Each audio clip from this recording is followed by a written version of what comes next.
All right, My Muscle Project, welcome back to the second episode in Noosa. And we're actually joined by another active escapes trainer. He is the bodyweight ninja, but he doesn't look like a bodyweight ninja. That's the ironic part. He's actually taller than me, which is crazy.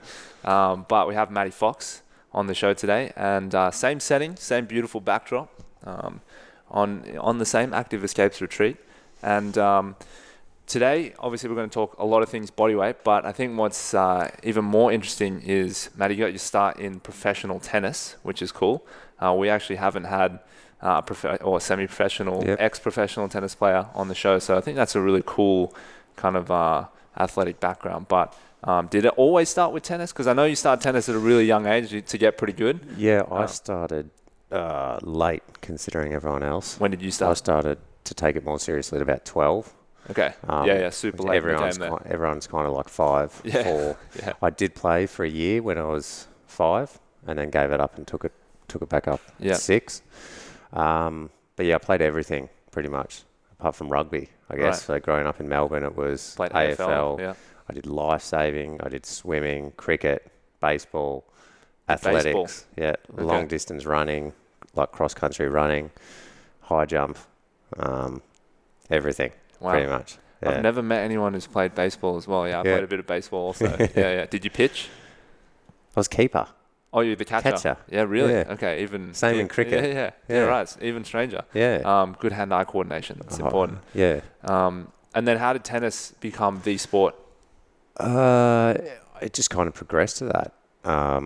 Having hit with mates after school. I can remember year 6, I think it was. We all used to go pretty much every day to the local courts and play tennis, and I started to like it again, and I was half decent, which helps. Yeah.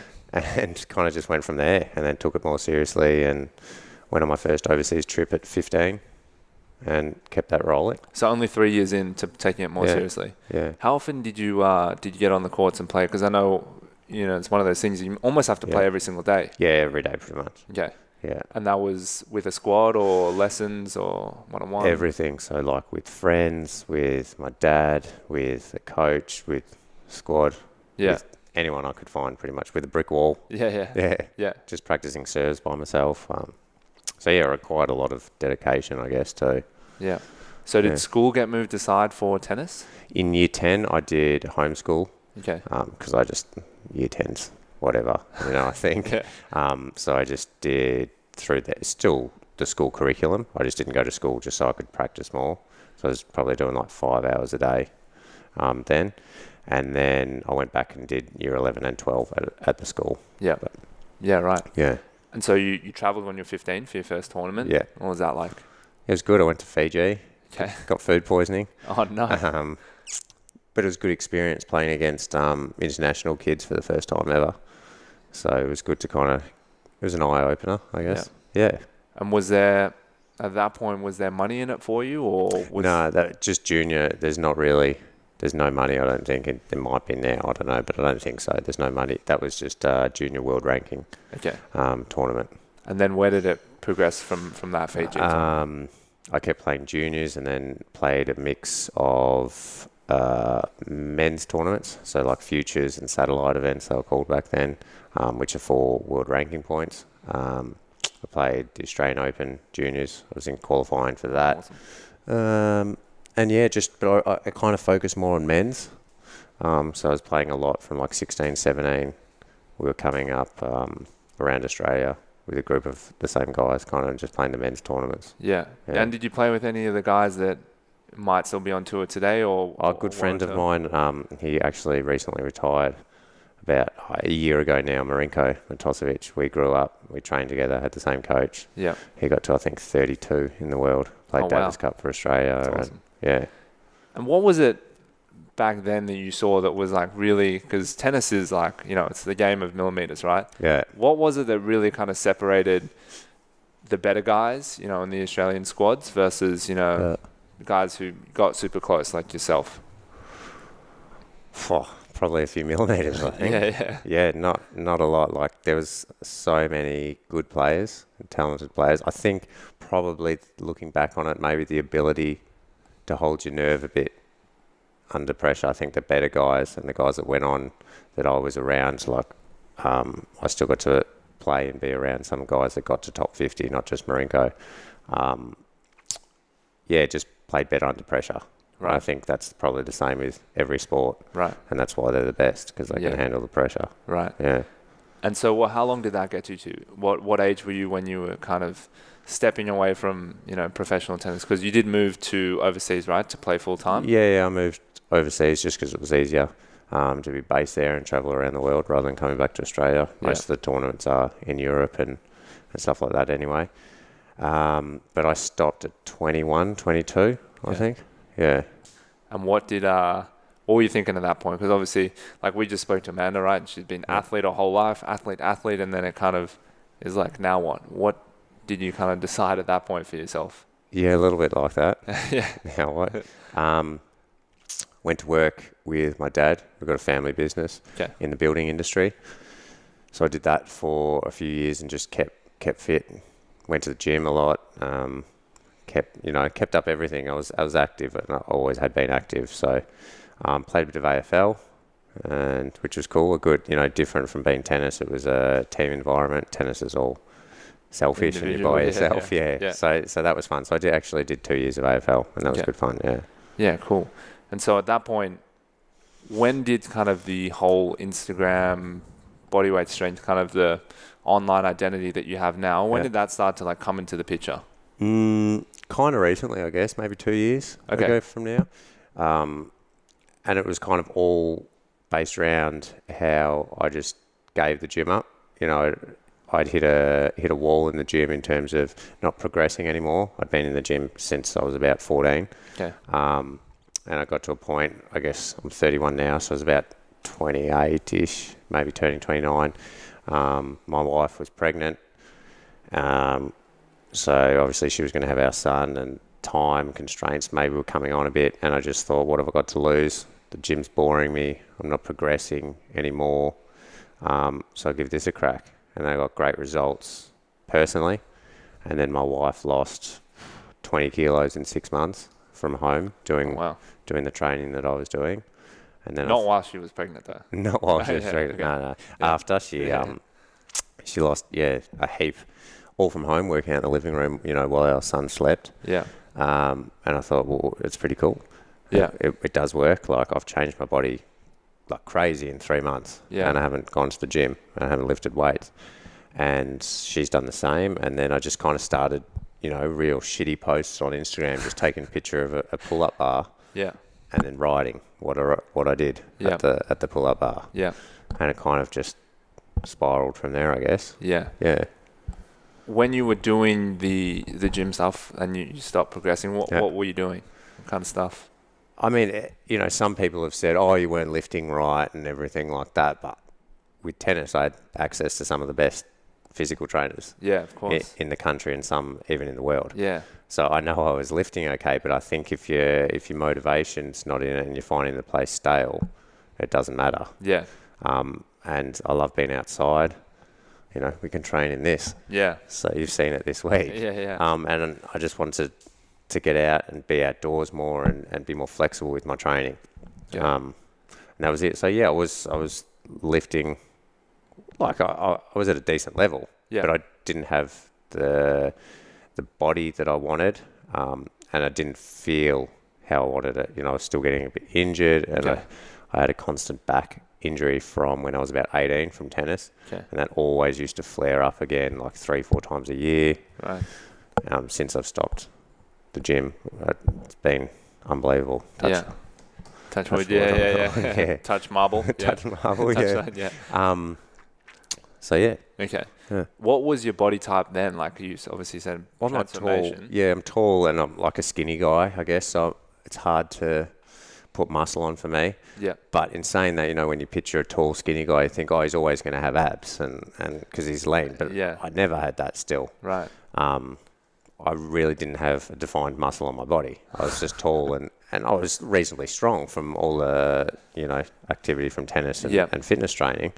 But I wasn't the look that I wanted. I wanted the lean, athletic, like the calisthenics guys, and that's kind of how I got into it, because I saw all these guys on YouTube and Instagram, and I was like, "Whoa, these guys are animals!" that's the body I wanted. Right. And that was kind of one of the reasons I thought, well, fuck, I got not much to lose, I guess. Yeah. So you handed in the gym membership, and then what was like the first week? Did you write your own stuff? Did you follow? Yeah, I had a good background, obviously from tennis training and the fitness that goes into that. Because when we used to travel, couldn't always get to the gym, so it was just the basic stuff like the chin ups, the pull ups, the dips, the push ups, squats, and then sprinting. That was probably stuff I did for legs, hill sprints and stuff like that. And then just learnt more and progressed from there. So I got into the more difficult stuff. You know, when the pull up gets too easy, you can change your grip, and you can go into muscle ups, and you can change the variations of push ups. And then I just learned heaps. Like, it's crazy how many variations of push ups there are. Like, there's got to be over 100, I think. And I never knew that a few years ago. I thought maybe there's 4 or 5. Right. Where were you getting this sort of stuff from? Were you getting it from online guys or? I just see people post stuff, and I'm like, oh, that looks good. I'll give that a go. And I'm like, fuck, I can't do that. That's hard. And then I just stuck to it. Right. It's like when I first doing a muscle up, I couldn't do it with a band around my, using an assisted band, strapped to the bar, and then stepping in. It took me, I think I was using a band for 4 months. Right. Before I could even get over the bar properly and like kind of get a bit of rhythm. So it was just consistency. And when you were going through that early phase of figuring that stuff out, obviously you can choose lots of exercises because there is so much choice. How were you deciding you wanted to put it together? Like, how were you figuring out, okay, Monday through to Friday needs to look like A, B, C, D? How were you kind of piecing that aspect of it together? Kind of like I was in the gym, I guess. I'd break it up into body parts. So I'd do a more back focused day. I'd do a more arm focused day, core focused, leg, exactly like anyone kind of does in the gym. And then kind of more of a full body day. And then as you go and you learn, you learn more. A lot of my workouts now, I mean, the thing with bodyweight training is too, you can say a back focused day, but doing pull ups still gets your shoulders and your arms and your core as well. So that's why I love it, because it incorporates so many, multiple muscle groups. And like if you're attacking it from like a, not wanting to overdo it almost in a way, right? Because it's like, you want to do your back, right? But pull-ups is obviously a big one, and then a row is obviously a big one. And it's like, there are progressions on that, but how do you not overdo it? I think a lot of people from, the clientele that I'm around, the mistake with bodyweight stuff is doing a shit ton of reps, right? They just think, all right, cool. Monday was 100 push-ups, Tuesday's 200, Wednesday's 300. How are you like structuring it in terms of volume? Well, it was still as, if you've got a bit of experience with any type of fitness, you've got to have the rest days and that's crucial too. So I guess from my point of view, I had experience in that coming from the gym anyway and the fitness background. But if you're a complete beginner, I guess you've just got to allow yourself that proper recovery time. And, as you said, don't go smashing out hundreds of push-ups a day, really, because you don't need to do it anyway. So what was like a typical early session, and like what's maybe a typical session now? If they were fairly similar, like how would they look differently? Okay. I guess in the beginning, it was probably a bit less intense in terms of I had a bit more rest break. Maybe because I needed it, just that extra recovery time. So longer sessions, but not as intense. But I think that helped. It was kind of more high reps and just really trying to get like muscle endurance and the strength up. And now I'm kind of, that would be the difference. I'd go from probably an hour session to maybe 40 minutes. Now, so I've dropped it in time. Right. But it would be way more intense now. And is the volume similar? Sometimes, Sometimes it is. Other times I'll just go, flat out for 25 minutes and I'm done. Right. And that's my workout with pretty much no break in that 25 minutes. And how, like, are you aiming for certain movements as well now? Like, I know for a lot of bodyweight guys, say like the pulling strength pinnacle is like the one arm pull up, right? But that might be like a 5-year journey or whatever. Or is it for you? Is it just about doing bodyweight workouts and just staying in shape? I think things like muscle ups are cool, and that's one of the reasons I wanted to do it. And I guess if you want to go more complicated, things like the human flag and planche and stuff it's a long flag for a tall guy. Is sick and looks sick, but I've never focused on it. Yeah. Because as you said, my intention, I guess, is to feel good all round and get my workout in, be happy with what I've done and get out. Whereas, if I was going to focus specifically on something that would take a long period of time, I don't really want to dedicate 45 minutes if it's my only time that I can train for the day. I want to sweat and be exhausted and feel it everywhere. I don't want to, spend 45 minutes just doing handstands, for example. Sometimes if I'm really tired and I just want to, but I want to do something, I might practice handstands for 20 minutes and that'll be it. But yeah, in terms of like special moves, not really. Yeah. So you've never really chased, aside from the muscle up, like a really high level gymnastics movement? No. Yeah. No. It makes sense. Like I've kind of chased them a little bit before, but again, it's that same thing because they're so nuanced in like the progressions and the skill work and all that sort of stuff. You got to spend a shitload of time on it. Exactly. Yeah. You almost feel like, is this even worth my time? With everything else, right? Young family, business, all that sort of stuff. Yeah. You start to speak or you start to hear about those Ido Portal circles, right? They're kind of like the king of bodyweight movements and stuff. And you realize how much they train, and it's like, that's like 6-7 hours a day, like non-stop training. And it's like, what are we doing here? What are we trying to achieve? Yeah, that is interesting. So coming to the Instagram stuff, you said you kind of had a crack at it for 2 years, and now it's obviously like become massive for you. Yeah. Did you ever think it would get to the point that it is now? Was that the intention starting out? No, I didn't even think about it. Okay. It kind of just, as it still is for me now, I just wanted to show people that you don't need a gym, because I know there's that many people in my situation that are either going to the gym because they felt like they had to, and that was where I was for years. And I kind of wish that I stopped it earlier than I did, because I just kept going because I thought, what else am I going to do? Right. I'll lose everything that I had. Wasn't heaps, but, but I'll lose it all. Yeah. So I kept just doing it and not getting anywhere. Yeah. I think it's like you said as well, if the environment becomes stale, no matter if the program's the best program in the world or whatever, if you're just not dedicated to it, you're not loving it, it's not going to work. No. Yeah, no matter how good it is. No, right? and like being in Australia, like the weather, it's pretty reasonable most of the time. Yeah, Melbourne, not always in the winter. Yeah. But even then, in the winter, I can remember going out to the local park and it was just pissing rain, and I still liked it. It didn't turn around and go home. I'd be there for 90 minutes in the beginning. Yeah. And getting through everything. And whereas at the gym, I was kind of looking at the clock and just hoping I'd been in there and get out type of thing. Yeah. So how did where did you reach the point with your Instagram where you decided that you would start providing your own services, so your bodyweight workouts and your plans and your transformations and that sort of stuff? Yeah, I guess I had really good results after 3 or 4 months. I've got the actual photos of those, and I look back and I was like, whoa, you don't think you change that much. Yeah. But then you actually, if you've got photos, then you can see it. So that was just crazy looking back and seeing that, and that kind of motivated me, and I knew I was on to something. And then obviously my wife losing the amount of weight she did, and not that she was ever overweight, but she surpassed where she was prior to, and just looked great, like, athletic and strong, and she felt great. And this is all off sleep deprivation and looking after a newborn. So then I knew it works. Yeah, pretty much. And I'd always wanted to stay in fitness and that type of lifestyle.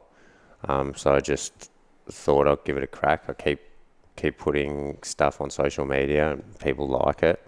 And then progress from there. What was like the early stuff that people really started to gravitate towards where you're like, all right, cool, I need to do a bit more of this? For workouts, you think, or? Oh, just for any content that you're producing on Instagram. I guess, it was the workouts that I wasn't really doing videos. This was a few years ago. Yeah. So I think Instagram's changed a bit now and it's become pretty video orientated too. But just posting, like I said, simple pictures of. You can scroll back down on my page and you'll see a shitty picture of a pull-up bar or a hill, and I just say what I did, hill sprints and this, and I don't even know how it got popular with that, the garbage photos that I had.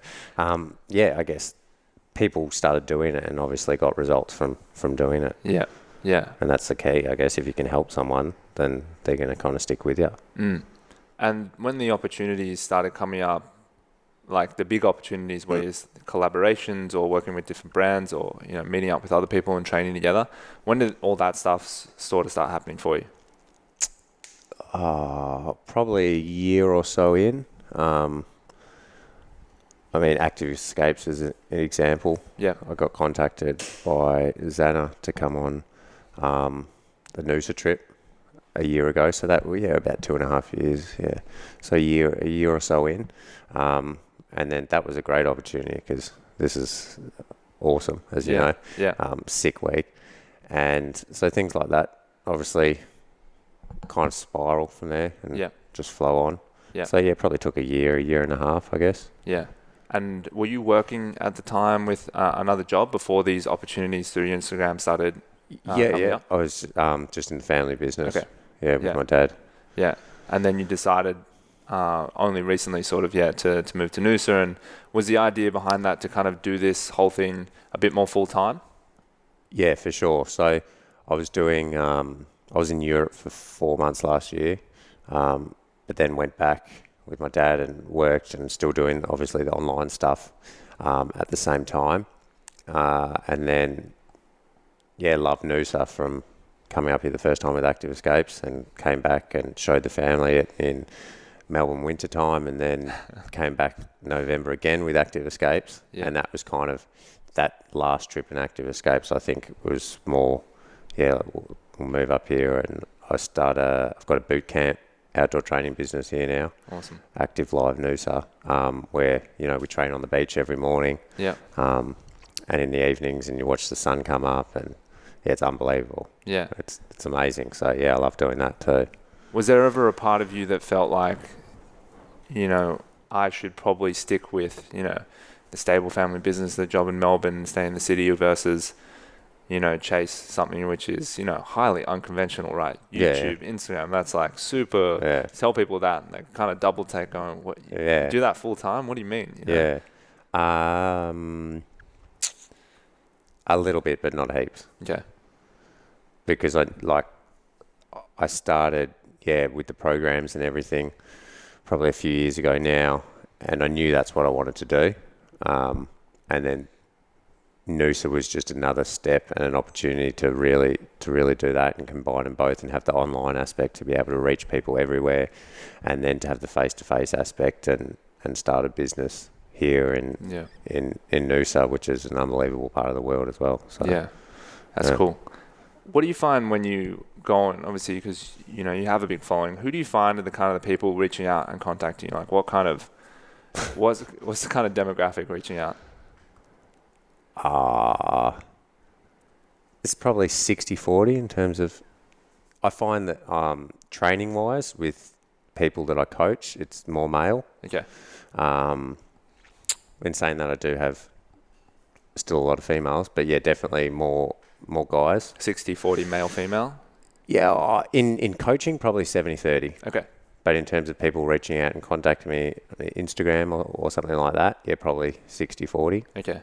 Male to female ratio. Yeah. Yeah, so more guys. I just think, I actually thought that it would probably resonate more with females, the bodyweight stuff. And why do you reckon that? I just think the stigma around the gym puts a lot of females off. Yeah.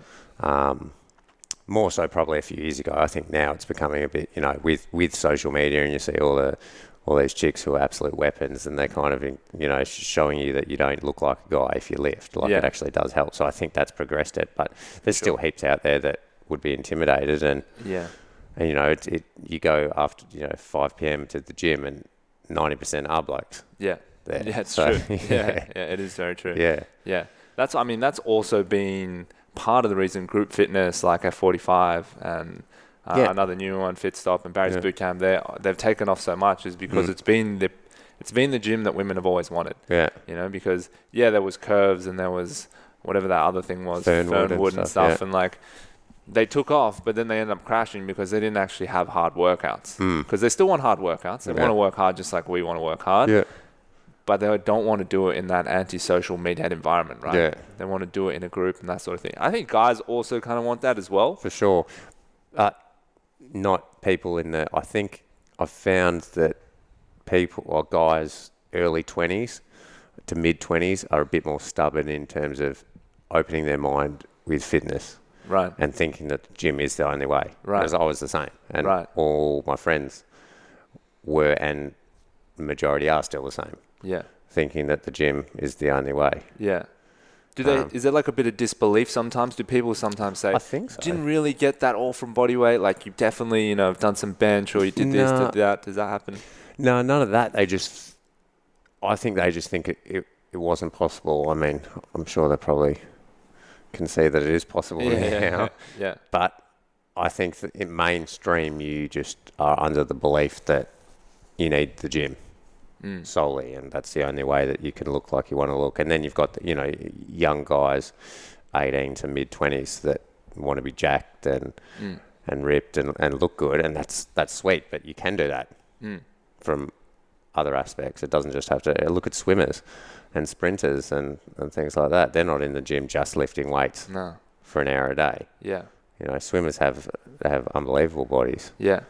Did you put on a lot of weight doing the body weight stuff? Like, obviously you got a lot leaner and your shape changed, but did you actually add weight as well? Yeah, I think I've got it somewhere. I think it was about 5 kilos. Wow. Yeah. Okay. And obviously that was losing body fat at the same time. So like in terms of a muscle mass shift, you're probably looking at it was crazy. Nearly 10. Yeah. It was in those 3 to 4 months. I can't remember specifically, but I know it was like that 4 to 5 kilo muscle gain, and then it was similar in body fat percentage too. Okay. I want to dive into nutrition, but before I do, when it's coming to the training stuff as well, how important was adding weight to movements, like weighted pull-ups, weighted dips, to still seeing you gain muscle and gain strength and progress? I think it's good sometimes. I still use it sometimes. I've got a kettlebells that I just chuck on the weight belt and do that. But still, 80% of the time, I'm body weight. And whether that just means I go for more reps, or I try different moves, or I limit my rest break. So maybe, cutting your rest break down from a minute to 30 seconds, something like that. So you got less recovery time. Yeah. You don't need to add weight because you've still got that pre-fatigue. Yeah. And that's kind of the variations that I use. Yeah. Yeah. Do you have markers that you kind of use or standards that you use to see that you're still making progress? Because obviously you're quite advanced with this stuff now. Yeah. Do you so have move like slower, I think. Right. Once you get to a certain level, the progress is not as drastic. Yeah. Obviously going from 0 muscle ups to say 5 muscle ups is a massive jump. Yeah. So it's like, at what level can you go from maybe 10 to 20? I don't know. I think that's a massive jump. Yeah. Do I have markers? Not that I've thought of, not that I can think of right now, but I probably do kind of when I'm in the moment. Like I should be able to get this many on the set. Yeah. Yeah. Or can like the other day, archer pull-ups, for example, doing stuff like that, and just a gauge on how that feels, like how many before I'm just gassed and can't do more type of thing. Right. Because I can remember roughly, I did 6 last time, constantly 6, and then now I'm hitting 10 or whatever. Yeah. So yeah. How do you know as well, like, you're executing perfect form? Because obviously, if you go to like a gymnastics gym, like their form standards are like so ridiculously high that like it's almost shocking. Like it's almost absurd. Like if they don't do a lever with a complete lockout on the elbow, it doesn't count. Yeah. Like so, how are you trying to keep some sort of standard with your pull-ups or your core training, or making sure that you're doing it correctly? I think I'd like to think about it like, of course, with more technical moves, which I don't practice that often, as I mentioned. That would probably be different. And I have filmed myself before and looked at it and gone back and filmed again and stuff. But things like pull-ups, I'm very confident that you know, it's just, you just want to kind of get into that dead hang. You challenge yourself. You don't kip with your legs. When I do a pull-up, I actually think of just keeping it as straight as possible. Yeah. That's kind of my thing, and not needing the legs to get you up. And so just things like that. I still do remind myself and use that as kind of a goal as well. Yeah. That's actually good. That's probably a target. Like the other day I did muscle-ups, and I just tried to not move the legs in the slightest. Like I crossed my feet at the bottom just for something different to try and really lock them in. Yeah. And then, just was doing max reps on for sets. As strict as possible. Yeah, strict as possible, yeah. No, that's good. Yeah, it's like one of those, it's an interesting game because I see like train at the Bondi bars sometimes. Yeah. You know, just sick little spot. It's amazing. They need new bars though, don't they? They do need new bars. They're like bent, they're a bit flex. Bent. Yeah, you're kind of sliding in down the set. Yeah. Sunscreen always. Yeah. And there's the guy that can do 50 pull-ups, but it's just horrendous to look at. But then there's the guy who can do like one pull-up, but no one can do the pull-up as well as he does that one pull-up. Yeah. You know, and it's just so interesting because the more you look into body weight training and the more you look into anatomy and stuff, you do realize that how you do a pull-up can dramatically affect how your body ends up shaping, like which muscles you're actually developing, right? Exactly. And so I don't think people give it the right credit until they see one of the more advanced guys like yourself or some of the more advanced guys at the bars do things in a way that you're like, wow, that's actually really hard if you do a pull-up that way. And especially like what I've found, I guess, some people may disagree, but strong people in the gym, it doesn't translate to calisthenics. Not always anyway. Like I've got some real strong guys, mates in the gym who struggle to push out 4 pull-ups of good form, you know, without like proper kipping and doing the CrossFit pull-up, which shouldn't even be a pull-up. But So I think, and then going the other way, I've obviously been to gym just for a muck around with mates, not often, but on the rare occasion, maybe once or twice in 12 months. And I haven't lost my strength on, say, the bench press where I left off. It's probably actually gone up. So, that's interesting, I think. Yeah, I agree. Yeah, I often find that a lot of big guys in the gym, they can't do pull-ups. Yeah. It's interesting because like I think a lot of this the core stuff you establish with good body weight training is a really good foundation for external load training. So like pushing weights away from your body, right? 100%. It's just a hard thing for people to realize because they're like, man, I can dumbbell row 50 kilos. Yeah. For 10 reps on each side, but it just doesn't really translate in the same way to the ring row. Yeah. But because the ring row is the proper movement, everything has to work perfectly for you to do the ring row properly. Well, it's like you kind of teaching yourself the correct form with the body weight stuff, and then it kind of translates more to that weight stuff. Rather than vice versa. That's right. Yeah, that's usually how I find, because it's so easy to cheat those sort of movements. Like that, you can definitely cheat body weight movements, of course, but I think it's a lot easier. You get found out a bit more too. That's right. Just visually as well. Yeah, that's right. Rather than kind of heaving up a weight. Exactly. It's so much easier for someone to go up to someone and go, okay, today, like straighten your knees out on the pull-up, squeeze your legs together, and now pull up. Yeah. Okay, cool. Now don't lean back so much on this one, just pull straight up. Yeah. And that is just way harder than I'll take the weight down, because if they take the weight down, they still have that bad movement pattern. Yeah. Yeah, it's an interesting teacher is usually what we find. Yeah. Yeah. So coming to nutrition, how I see you've done quite a few sort of posts and stories about on nutrition. How has that changed over time? Did that change with your move into bodyweight world as well? What was it kind of like, kind of through your athletic career? Yeah, so I reckon I've pretty much tried every diet under the sun. You know, from keto to paleo. Do you do any diets, or are you pretty? Nothing. I used to, same sort of thing, but nothing so much anymore. So I reckon, everything there is. Just checking before you started ripping shit on us. It's just that's not what it's just curious. This is a paleo. I'm about to go hard on paleo. I'm actually about to slam keto. No, but I've tried everything. I was doing like the low carb thing for ages, and for no reason other than there's a stigma around carbs being horrible for you and you can't get lean with carbs. Yeah. Yeah. And that's just depressing, and you can't eat anything that's good, and you go out with friends and you're that boring bloke that's like, nah, give me a salad and a chicken fillet, and some steamed broccoli. I did that for too long, and that's just a shit way to live, really. Yeah. So, especially because you make no gains as well. yeah. So it did change in terms of I just decided to eat everything, and I kind of learned more about macros and micros and counting calories and either eating in a deficit or in a surplus for you, depending on your goals. Yeah. And that was like a game changer too, because I could eat everything and I wasn't depriving myself. I didn't need to go on binges like when I was doing the low carb. My cheat days or cheat meals would be just stupid, just because you're craving it so bad. Yeah. Whereas now I eat everything. Like if I want to have a pizza for dinner tonight, I'll have a pizza. Yeah.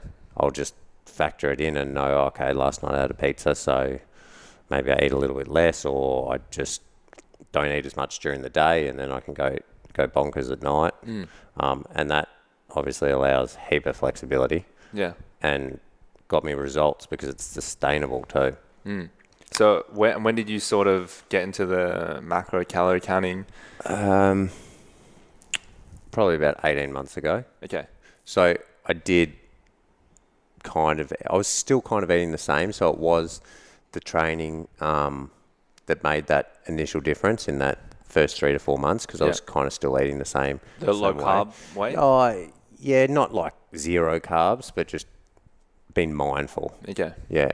And then I went more complete other way, where after just trial and error, low carbs didn't work for me. I felt crap. I had no energy. And then doing more research on keto and stuff like that. And, if you eat 40, 50 grams of carbs, then it throws you out of ketosis, and then you got to go 3-4 days of nothing again just to get back in. Yeah. That's not life. Nah. So Definitely not. So, yeah, it was, more recently, and then again more recently, probably the past 6 or 7 months, I wanted to experiment more with like vegan, Okay. which is like a massive thing for me because I love food and love meat, and I still do, but I think I was eating too much. Okay. As well, like I was like a kilo of chicken breast a day. Okay. I don't think that can be good for you. Yeah. And so it was more for health reasons as opposed to ethical reasons? Yeah, selfishly, I'll be honest. Yeah, no, that's all right. Yeah. But then you can look at it both ways and say, well, I started to do it for a selfish reason, but if you learn more about it, you realise that it does have environmental impact, and obviously ethical as well with animals and stuff too. So maybe started off selfish, and then you can say, oh, well, I'm doing something good as well. Yeah. But yeah, it was more about an experiment just to see and learn kind of how my body works, and if you can actually get enough protein without eating animal products and meat and stuff like that. And so how did you navigate that? Because we've never really had anyone on that's kind of made this transition in the way that you've made the transition. I had a good friend of mine who is vegan. I actually met him here at Active Escapes. Okay. I'll give him a little shout out, Alec Baker. Okay. Nice, Alec. Yeah. You ruined another one. Yeah, I'm just kidding. He disappeared and left me. He's films with Steve Cook now and lives in the States. Okay. But me and him close, and he obviously taught me a lot. Came on family holidays with me and stuff to Thailand, and cool. Just being around someone that has, I guess, that knowledge and of what to eat. And because everyone, I think there's a stigma that it's boring. You just eat, a lettuce leaf and not much else, and you can't get enough protein and stuff. I wanted to learn about that and see if that was the case. And obviously I use the internet a bit too, and it makes you get creative, and you eat a lot more vegetables, which can't be a bad thing too. Yeah. And you're kind of just, I guess, self-taught again. Yeah. Yeah. So, but I'm not 100%. Like I still do. I'm more when I'm in control. So if I'm at home and I'm cooking all my foods and stuff, then I'll go to the supermarket and I'll buy tempeh and tofu and stuff now, instead of going to the deli and buying chicken breast. Okay. So that's just like a given now. I just go to the vegetarian vegan options and just get the tofu. Yeah. If I go out for dinner, then I don't care. I'll eat whatever. And if I go to a friend's house or somewhere, a social event, and I'm not going to say no, I'm not eating it. Yeah. So you don't let it restrict you. No. Yeah. No. I just when I'm in control. And do you find that when you maybe say you put together 6 or 7 days like full vegan, and then you go and you to a friend's place or you have a meal out or whatever, and you eat meat, do you find there's a shift, there's a bit of a change, like the gut feels different or the energy goes up or down? Definitely the gut feels different. In a negative or a positive? Negative. Way? Okay. Obviously that heavy, like bloated meat sweats feeling happens. Like that's probably a big difference. Like I love food. So I can eat a heap now without feeling sick. Yeah. Without feeling bloated, like you just need, food coma stuff. There's no real food comas anymore. Right. When I eat like this. I was never a big fan of dairy, for 4 or 5 years. Okay. Just because it doesn't make me feel good. So that, in terms of cutting that out, that was nothing. Yeah. I'm never a massive fan on eggs too. So it's mainly just like the cheese on a pizza. Not like I'd go and put cheese on my sandwich, but it'd be pizza, cheese, and then meat for sure. But then there's just so many tasty foods with that you don't realise that animal products are in there. Like you wouldn't think about it. Yeah. So those are hard ones too. Yeah. But I think it's a nice balance, right? It's not to the point where it's restricting your life or it's becoming antisocial, or you're becoming that guy that's difficult to take out because, it's hard to eat. That guy. Yeah. And I think that it's a good little balance. Yeah. It's a good balance because we all know the extreme cases and it can be tough. But, obviously we respect everyone's choices, no doubt, but it can be tough. Yeah, I don't know enough. I think I probably do actually, but I'm not ready to go do it 100%. Yeah. Because I don't think I need to at the moment. I feel good with what I eat and I'm getting enough food. And it's not affecting your training in a negative way? Not affecting my training in a negative way. Yeah. So don't have to change anything now, I guess. Yeah. Yeah. No, that's super cool. Yeah, I think that if anyone makes those sort of switches, that gradual change with their nutrition, not just going cold turkey one day and making the full switch. That's always when big errors are made and people feel really fall weird. Back. Exactly. Yeah, exactly. And then what about for supplementation? Did you have to, because obviously there's less iron, there's less B6, all that sort of stuff. Did you make a switch with that stuff? No, because I'm not, as I said, 100%. So I would have a meat meal once a week, I'd say. Maybe twice a week sometimes. Maybe I have an issue, but I don't feel like I have an issue in terms of any vitamin deficiencies and stuff like that. I have a heap of vegetables. I've got super greens that I have, which covers a lot of that stuff anyway. Yeah. I think that's more if you are going 100% and stuff, you've got to monitor that more. But I don't feel like I've got the problem. Maybe I'll go get a blood test. You never know what could pop up, right? Yeah. No, that's cool. Well, look, now's a good time to jump into the final 4 questions. We fortunately gave it to Maddie ahead of time. Amanda was not as fortunate. So first question is, if you had an opportunity to sit down and interview anyone today, who would you choose and why? I thought of 2 people, but I'll go with... You can have 2. We'll go 2. All right, so I'll go Michael Jordan, just because he was always an idol of mine, I guess. I used to be a basketball fan. I used to love basketball. I used to have him posters scattered all over my wall. I think I did actually write to him when I was 10. Way. Just got a standard postcard. Yeah, postcard from Australia. Yeah. No, it was on the back. It was from them, but it wasn't. It was just printed. Yeah. So Michael Jordan, just because I think he's the greatest in what he did. Yeah.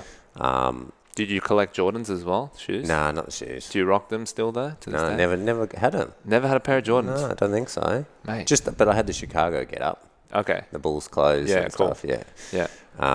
And all the posters and everything, the basketballs. But and then more recently, Conor McGregor would be really cool. Yeah.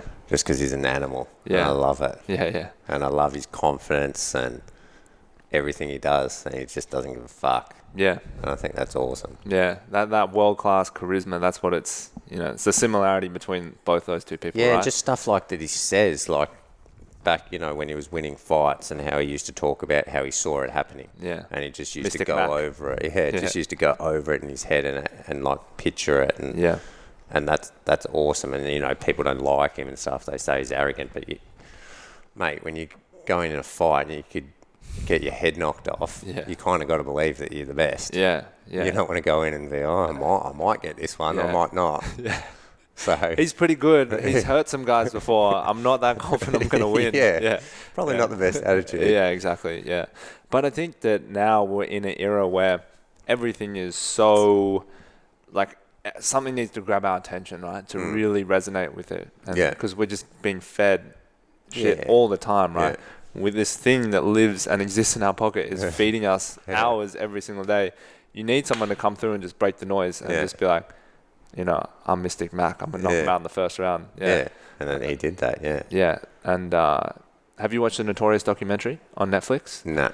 All right, that's Maddie's homework for for tonight. It is, it's outstanding. Oh, it's a full Universal Pictures documentary. It's like the rise of Conor McGregor. Oh. It's amazing. Yeah, I've got to get on for that. that. It's incredible. Yeah, it's a good doco. Second question. Yeah. What is something that you do every single day you feel like is essential to the success of the day, regardless of city, time zone, what you're doing? Well, it's probably 6 days a week, sometimes 7 days a week, but it would be to exercise pretty much first thing in the morning. Okay. Or, early in the morning. I get grumpy, and my wife could probably agree with that, that I'm just a better person if I know that I've got the exercise out of the way. Yeah. And I don't know. I think that, one, it makes me feel good, and two, I've already achieved something for the day. Yeah. Like I've done something for myself that I'm proud of. It makes me feel good. And then everything else is probably going to be, is positive after that, I guess. If you start the day doing something good for yourself, 9 times out of 10 you're going to be in a better mood. And were you always like a morning person as well? Is that how you found is sort of the best time for you to work out, or you just know regardless if you hit it at the right time, it's going to make everything else better? I've never been one to sleep in till, mid-morning or past that. So, mornings haven't really worried me. But then, it's done for the day too. Yeah. So I hate having to know, that I haven't worked out and it's 4 p.m. Right. That really kills my vibe. Yeah, right. Yeah, because you have the whole day, you're already tired. I like to be fresh, and that's something that I want to give 100% of my energy to. Yeah. So I get the best workout and the best result for me. Yeah. And then that's going to put me in a better mood. Are you doing that with or without coffee? With coffee most of the time. Yeah. I was going to say, anyone getting up that early and training without coffee is absolutely savage. No, with coffee most of the time. 90% of the time. 100%. Yeah, cool. And third question is, what recently have you changed your mind on that for a long time was a strong-held belief of yours? That would be to live away from a big city, I guess. So, I lived overseas when I was traveling for tennis, but I kind of didn't. That's kind of different, I guess. After that, it was like I could never probably live away from like a Melbourne, just because there's so much going on and you want to be around and you don't want to miss out on stuff. And of course. That's where you've got all your friends and your family and everything. Will I get bored if I go to a smaller town kind of thing? So that was the mindset shift that changed with me, I guess, moving to Noosa a month ago from Melbourne. Yeah. It's obviously very different to Melbourne. Yeah. Population-wise, lifestyle-wise, everything. So, it would be to know that I'm not going to get bored, or to be content without needing stuff. There's stuff here too, of course, but it's not like the big city, stimulus of everything. Yeah. It's not that same rat race. No, not the same rat. And I realised that it's actually, not only do I not need it, but I don't actually like it. Right. So, yeah. But it's just what you get used to, right? Yeah, it's what you get used to. Yeah. So definitely not moving back. Well, I'm a month in, so some people might say, well, you're calling it a bit early. But I can't see it happening anytime soon. one of the first trips I went to outside of tennis was Phi Phi Island in Thailand. Okay. And that was like, I knew instantly, like, that was my thing. Like, Yeah, right. barefoot, top off, just cruising around, no stress. And in a way, Noosa's a bit like that. Like, I don't really wear shoes often. Yeah. Barefoot rocked up here right now. Yeah.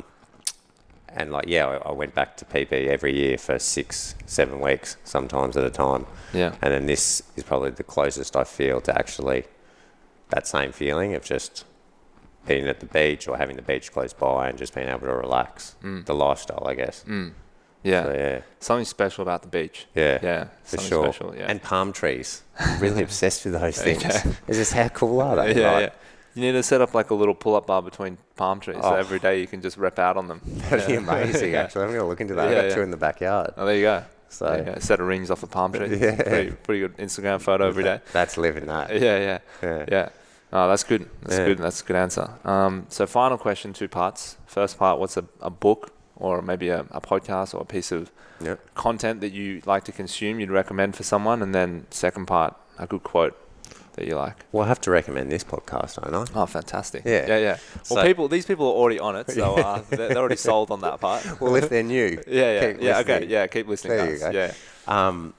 But I think like the first podcast that I listened to and then really got into it was it a guy from the States, Lewis Howes. School of Greatness. You're familiar with him too. Yeah. He was really cool and kind of, correct me if I'm wrong, but probably the first of his kind doing what he was doing, where he was interviewing people that had had great success in their field. Yeah. And he didn't really have to ask a whole heap because these people had already done it. You just had to find out how they've done it. Yeah. And that in itself gave people a ton of value, and I think that's how he's so popular today. Yeah. Yeah. Yeah, he's done he's definitely pioneered the field of like personal development, self-help, but in the podcast lane. Interviewing people at the podcast field. Yeah. What is the whole gist of it, if people haven't listened to it, is like, you've done something amazing and been successful at it. I want to know how you did it and the mindset it took to get there. Yeah. And that's the whole gist of it. Yeah. So it is really good. Yeah, it's a great show. Yeah. He recently had Kobe Bryant on. Yeah. So that was cool. Yeah. Kobe didn't come to him, just to be clear. He went to Kobe. So he wasn't in the studio. Kobe was not in the studio. I thought that was quite funny. I'm like, you got Kobe on, but under Kobe's conditions. So as you do. Yeah. No, he did well. Yeah. He's doing really well. And then quote. What's sort of a favorite quote you live by? Oh, I haven't thought about it for a while, but I guess it's one that I've had. I think I've had it in my phone for a few years, and that is. There's some arguments on who actually came up with this, but I'm going to give Picasso it, and it's the meaning of life is to find your gift, and the purpose of life is to give it away. I know that quote. Yeah, it's a great quote. Yeah. So that's a pretty cool quote, I think, if you think about it. And how do you feel like you're embodying that now yourself? Well, I think I've experienced a lot in my life, in terms of travel, health, overcoming health complications, training, fitness, life, everything. So at a reasonably young age, I've experienced a lot, and then I've turned that into a positive. So I think I know my talent, I guess. And then, just to share that as I have been sharing it via social media, I guess is the way that the world works now, and people are getting value out of it. Yeah. And it's helping people, and I'm getting messages, and which is actually really cool. So yeah, that's awesome. Yeah, it's a very, very privileged world we can do this stuff in. Yeah, I think so. So Matty, where can people find out more about you, follow you, maybe download your app, get into your programs, all that good stuff? Well, Instagram, it is Matty C Fox. YouTube, Matt Fox Coach, and then my website for the online training is www.bodyweightbuilt.com. Nice. Yeah. Fantastic. All right, Matty. Thanks so much for being on the show. Thanks for making it out. The Appreciate 5-minute drive is a long one. Guys, thanks so much for listening. Appreciate it. Thank you.